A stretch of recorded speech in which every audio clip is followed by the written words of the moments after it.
যে না শুনবে তাকে বারবার বলতে হবে। হযরত হাসান বসরি রাহমাতুল্লাহি আলাইহি তালিম করতেন। মহিলাদের জন্য আলাদা তালিমের জায়গা ছিল, পুরুষদের জন্য আলাদা। মহিলাদের তালিমে একজন আবেদা, জাহেদা, সালেহা মহিলা যাইতেন। তার স্বামী একজন ভালো ব্যবসায়ী, একটা মাত্র ছেলে, অল্প বয়স। অল্প বয়সেই ছোট শিশু ছেলে থাকতেই তার স্বামী দুনিয়া থেকে বিদায় নিয়ে যান। ছোট্ট ছেলের কথা চিন্তা করে মা আর বিয়ে বসেন না, কারণ চিন্তা করেছেন বিয়ে বসবো, আমার যৌবন আছে, ঠিক আছে, তবে আমি যদি এখন বিয়ের পিড়িতে যাই আমি তো স্বামী পাবো, আমার সন্তান তো বাবা পাবে না, বরং আমার সন্তান অভিভাবক হারা হয়ে যাবে। না না, যত কষ্ট হোক আমার সন্তানকে লালন পালন করে দ্বীনের একজন সৈনিক বানাবো। আমার রাসূল বলেন, যেই মহিলার স্বামী মারা যায় সে যদি মৌত পর্যন্ত আর বিয়ের পিড়িতে না বসে আর নিজের ইজ্জত আবরু হেফাজত রাখতে পারে, ওই মহিলা এই পুরো সময়টা জিহাদের সওয়াব পাওয়া যায়। কারণ সে তো তার জৈবিক চাহিদা, যৌবনের চাহিদার সাথে আলাদাভাবে যুদ্ধ করেই বাঁচতেছে। দেখতে দেখতে ছেলের বয়স 15-16 হয়ে যায়। আস্তে আস্তে ছেলে বাইরে যাওয়া শুরু করে। যখনই ছেলে বাইরে যায় মায়ের কাছে, মায়ের মনে একটা ভয়, বাইরের দুষ্ট ছেলেদের সঙ্গে মিলে মিশে আমার ছেলেটা নষ্ট হয়ে যায় কিনা। ছেলেটা বাইরে মিশতে মিশতে সেই দুঃসংবাদ এসে গেল।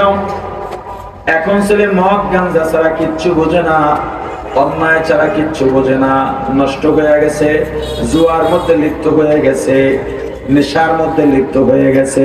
মা চোখের পানি ছেড়ে কাঁদেন। হাসান বসরির কাছে গিয়ে বলে, হুজুর আমার সন্তানের জন্য দোয়া করেন। মাঝে মাঝে সন্তানকেও নিয়ে যান, কিন্তু সন্তানকে যতই বুঝায় কোনো কাজ হয় না। আল্লাহ রাসূলকে বলেন, হাবিব আমার, আপনি যখন কাফিরদের দ্বীনের দাওয়াত দেন, মনে করেন ওরা আপনাকে দেখে না, সবাই আপনাকে দেখে না। আপনি যখন দ্বীনের কথা বলেন ওরা কি কথা আপনার শোনে নাকি শোনে না। কিছু মানুষ আপনাকে অনুধাবন করে না, আপনাকে গুরুত্বই দেয় না, বলে এক কান দিয়া শোনে আর এক কান দিয়া বের করে দেয়। ঠিক এই সময়ও ওলামায়ে কেরাম যত কথা বলেন সবাই কিন্তু শোনে না, এক কানে যায় আর এক কান দিয়া বের করে দেয়। তাতেও কি বয়ান বন্ধ হবে নাকি? আরে কথা বলেন, বয়ান বন্ধ হবে নাকি? দাওয়াত বন্ধ হবে নাকি? দাওয়াতের গতিতে চলতে থাকবে। মানা না মানা তোমার ব্যাপার, বলা না বলা আমার ব্যাপার। তবে আল্লাহ বলেছেন ফাযাক্কির, বয়ান করতে থাকো। ইন্নামা আনতা মুযাক্কির, কারণ তুমি শুধুমাত্র মুযাক্কির ওয়াইজ, এর থেকে বেশি কিছু না। লাস্তা আলাইহিম বিমুসাইতির, আল্লাহ বলেন হে রাসূল আমার, আপনাকে আমি দারোগা, এসপি, ওসি, ডিসি বানায়া পাঠাই নাই। জোর করে নিয়া রিমান্ডে দিয়া মিথ্যা কথাকে সত্য বানাবেন, সত্যকে মিথ্যা বানাবেন। আপনাকে পাঠাইছি দাওয়াত দেওয়ার জন্য। ইন্নাকা লা তাহদি মান আহবাবতা, ও পয়গম্বর, হেদায়েতের মালিক আপনি না, আপনার উপরে ক্ষমতা এতটুকু, ঈসা লিলাত তরিক, আপনি পারবেন রাস্তা দেখা দিতে। এই ড্যামরা থেকে এই রাস্তা দিয়া চিটাগাঙে যাওয়া যায়, এই রাস্তা দিয়া কুয়াকাটা যাওয়া যায়, এই রাস্তা দিয়ে সিলেট যাওয়া যায়, খুলনা যাওয়া যায়, মোমেনশাহী যাওয়া যায়।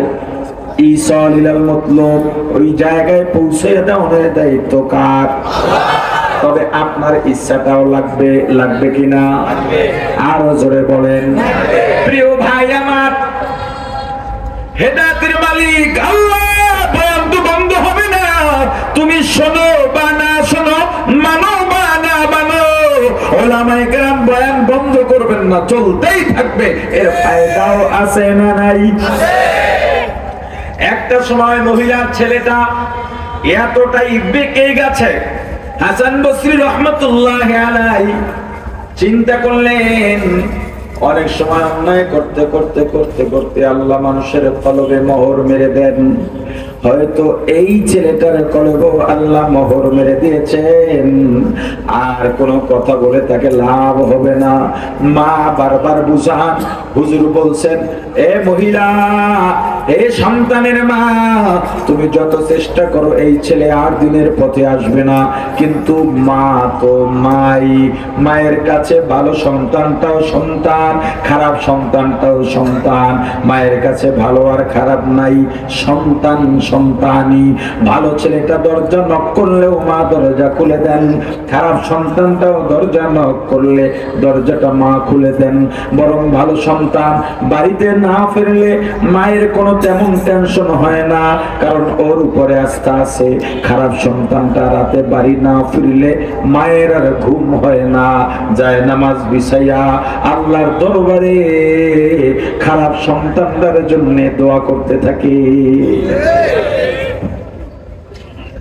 মায়ের তো মন মানে না যে সন্তানের জন্য আমি দ্বিতীয় স্বামী গ্রহণ করলাম না, এই সন্তান আজকে এভাবে বুকে যাবে, আমি মা মানতে পারি না। বারবার বুঝান, কোনো কাজ হয় না। এবার দেখেন আল্লাহর কুদরত, ছেলেটা নেশা পানি করতে করতে করতে করতে কিডনি ড্যামেজ হয়ে গেছে, ফুসফুসে ক্যান্সার ধরা পড়েছে, এখন আর হাত পায়ে শক্তি নাই, চক্ষুগুলো গর্তে ঢুকে গেছে। যুবক যে যুবক ছিল এখন আর তাকে যুবক মনে হয় না, মনে হয় বুড়া হয়ে গেছে। নেশা পানি করতে করতে চেহারার ডিসপ্লে আউলে ফলাইনা পোলাপান এলাকায় আছে না।